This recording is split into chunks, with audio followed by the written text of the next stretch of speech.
Chers concitoyens, chers frères, chères sœurs, au moment où s'achève l'année 2019, le citoyen et l'homme politique que je suis est traversé par un double sentiment, partagé entre profonde frustration et espoir. Sans doute la frustration, nous sommes nombreux à l'avoir en partage, mais nous sommes aussi Camerounais, des références mondiales du fighting spirit. Rendu au mois de décembre 2019, tous nos indicateurs sont inquiétants ou en voie de l'être. Sur le plan socio-économique, le Cameroun a enregistré cette année une croissance de 4,3%, positive certes, mais bien trop faible en comparaison aux pays de même catégorie et de même potentiel, tels la Côte d'Ivoire, dont le taux de croissance culmine à 8%. Et pendant que la croissance piétine, la pauvreté évolue quant à elle à une vitesse éclair. En effet, depuis 2007, le taux de pauvreté a progressé de plus de 12% et le pays compte aujourd'hui plus de 8,2 millions de pauvres, dont 56% résident dans la seule partie septentrionale. L'inflation a fait un grand bond pour se situer à 2%, alors qu'elle était de 1,1% en 2018. Cela est notamment dû à une fiscalité prédatrice sur les produits de grande consommation qui a considérablement rogné le pouvoir d'achat des ménages camerounais, déjà dans un état critique depuis plusieurs années.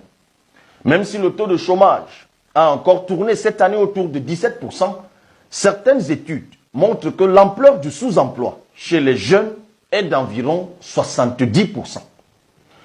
Tout au long de cette année, le pays a enregistré des événements qui ont contribué à plomber sa fragile économie. Le fameux glissement de la canne, probablement en raison de la malgouvernance endémique, a compromis cette opportunité pour le pays de bénéficier du boom des recettes touristiques. Sans compter ces chantiers pharaoniques non achevés alors que l'endettement ne cesse de prendre de la hauteur. Que dire de l'incendie toujours non élucidé de la Sonara, l'unique raffinerie qui a poussé le pays à importer davantage de produits pétroliers.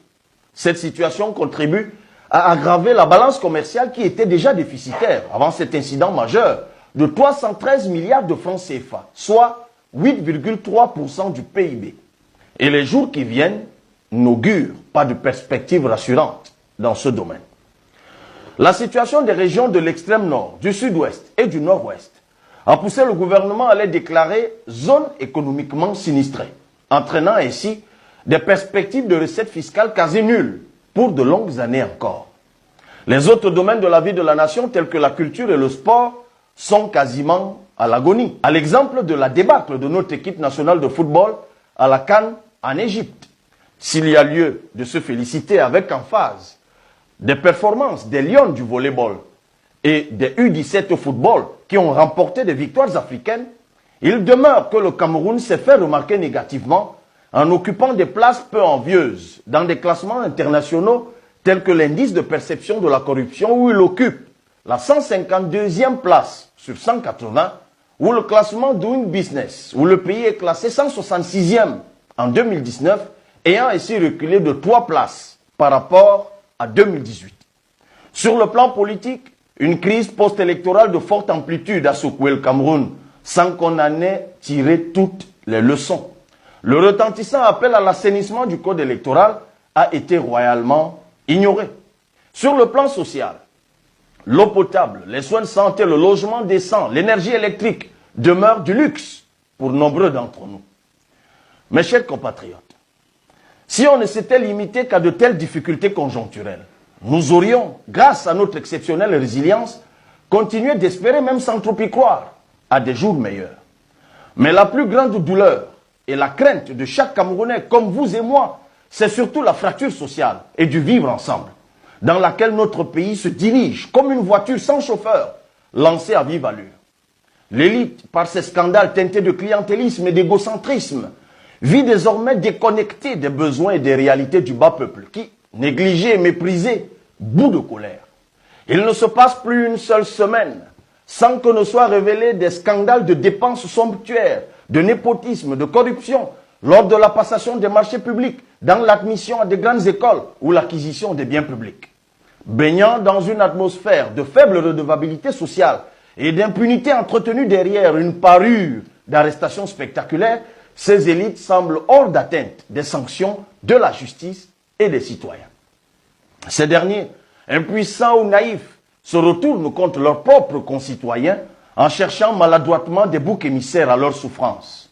Ainsi endoctrinés principalement par les entrepreneurs de haine et même des intellectuels respectables, les Camerounais ont créé des néologismes tels tontinard, sardinard, ou perverti des concepts tels qu'autochtones ou halogènes, consacrant ainsi le schisme entre de multiples communautés qui ont toujours vécu en paix et en harmonie. À cela, je dis fermement, vous vous trompez d'adversaire et de combat. L'unique adversaire qui nous opprime depuis 37 ans, c'est le système néocolonial oligarchique multitribal. C'est ce système-là qu'il faut dessoucher. Mes chers compatriotes, malgré cette période sombre que traverse notre pays, nous avons des raisons de garder la foi. Car, quand nous voulons, nous pouvons. Impossible n'est pas camerounais. Je le crois. Et la lueur d'espoir vient de la politique. En effet, alors que pendant plus de 20 ans, les Camerounais se tenaient à l'écart de la chose politique, tout a changé depuis 2017. Et ce changement s'est amplifié en 2019. Les Camerounais, surtout les plus jeunes, investissent de plus en plus massivement le champ politique avec chacun ses opinions, ses choix, ses perceptions et ses stratégies. C'est l'occasion pour moi de redire à mes camarades du mouvement 11 millions de citoyens et du Parti camerounais pour la réconciliation nationale de rester exemplaires en tout temps et en tout lieu. J'ai personnellement horreur des bassesses politiques et des attaques puériles et futiles contre des adversaires politiques.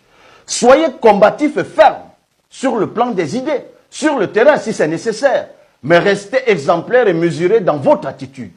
D'ailleurs, dans quelques jours, va s'ouvrir la campagne électorale pour les élections législatives et municipales du 9 février 2020.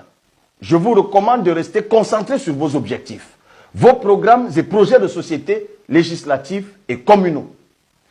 Brillez par la pertinence et rassurez par la sagesse. Tel est notre credo. Ne déviez ni à gauche ni à droite. Vous êtes le plus grand motif de satisfaction de ma modeste existence. En semant la graine de notre dynamique en 2017, je n'avais pas idée du nombre de mes compatriotes, jeunes et moins jeunes, qui reprendraient à leur compte la lutte pour l'émancipation politique des citoyens camerounais. C'est l'occasion pour moi de vous dire que le fait de participer à ces élections est notre première victoire. Nonobstant les entraves honteuses érigées par nos oppresseurs et que nous devons braver avec courage et fermeté, nous y allons pour éduquer les populations à prendre leur destin entre leurs mains. Car seule la politique et non la guerre et la violence doit être le seul moyen d'expression des peuples dans un monde civilisé. Je suis donc ému chaque jour de voir de nouvelles figures disséminées à travers le pays se battre pour constituer des dossiers de candidature, constituer des listes, nouer et dénouer des alliances politiques, se battre pour le contentieux préélectoral, élaborer des projets de société, parcourir quartiers, villes et villages pour l'expliquer, élaborer des stratégies de campagne et bientôt voter. Et surtout, surveiller le vote. Chers compatriotes, l'heure a sonné. Le temps est venu. C'est maintenant ou jamais. C'est le temps de la victoire de la nouvelle génération sur la classe passéiste qui décline inexorablement. Faites confiance aux candidats du Parti camerounais pour la réconciliation nationale, le PCRN. Dans les communes, nous apporterons la démonstration de l'allègement de la souffrance, de la capacité de construire et d'innover avec transparence, compétence et éthique par la gouvernance locale. Au Parlement, nous exercerons, comme jamais auparavant, la fonction de contrôle de l'exécutif. Nous impulserons des propositions de loi pour rendre notre économie attractive et efficiente, pour réviser et lever le secret sur nos accords de coopération, pour relever notre système éducatif, mettre un terme au chômage massif et à la clochardisation des hauts diplômés, construire un budget d'investissement dans l'agro-industrie et les infrastructures. Un jour nouveau s'élèvera le 9 février 2020. Je vous y engage, chers compatriotes, à tous les candidats qui portent l'alternative, Si les conditions électorales sont satisfaisantes, respectez le choix des urnes. Tout en espérant, j'en suis convaincu, que vous gagnerez. Pour y parvenir, travaillez sans relâche à convaincre autour de vous que vous avez le meilleur projet de société. Ne prêtez surtout pas le flanc aux sirènes du découragement et des intrigues. La fraude électorale sera probablement notre pire adversaire. En attendant que nous remportions le combat de la révision du code électoral, prenons toutes les précautions avant, pendant et après le vote pour réduire ce phénomène à sa plus simple expression. Cela est possible. Quant aux camarades du PCRN, dont les listes ont été rejetées par des manœuvres injustes, ne perdez point courage.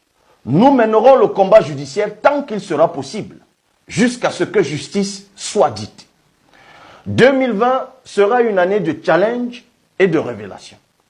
Le visage politique du pays sera complètement transformé. Et faites tout pour faire partie de l'histoire qui s'écrit sous nos yeux.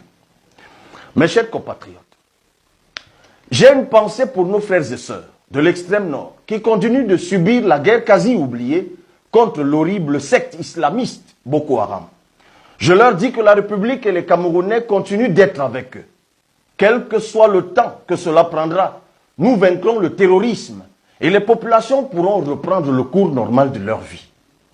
À nos frères et sœurs des régions du nord-ouest et du sud-ouest, nous réaffirmons notre attachement fraternel. Aux forces de défense qui, à contre-cœur, doivent affronter leurs propres compatriotes, nous exprimons nos encouragements et lançons l'appel à la lucidité.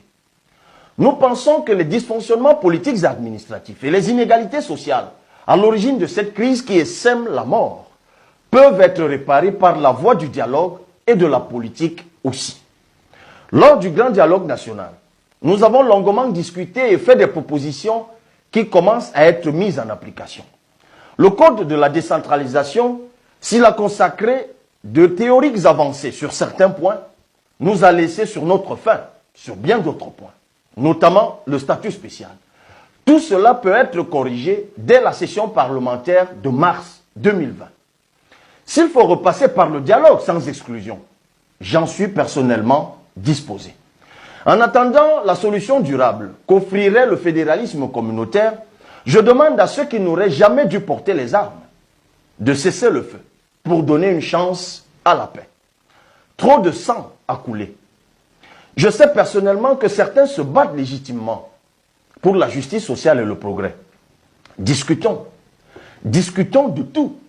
Ces grandes nations que nous admirons tant ont été construites parfois dans le sang, certes, mais surtout dans la patience. Une patience tantôt millénaire dans le cas d'Israël, tantôt multiséculaire, notamment en Occident. Le Cameroun nous a précédés et doit nous survivre, bonifié par notre passage. Si la paix revient, si nous changeons le système qui est à bout de souffle depuis tant d'années, nous pouvons construire ensemble un Cameroun qui protège et qui libère les énergies. Il ne me reste plus, chers compatriotes, qu'à adresser à chacun d'entre vous mes vœux de succès, de santé, de prospérité sous la protection divine.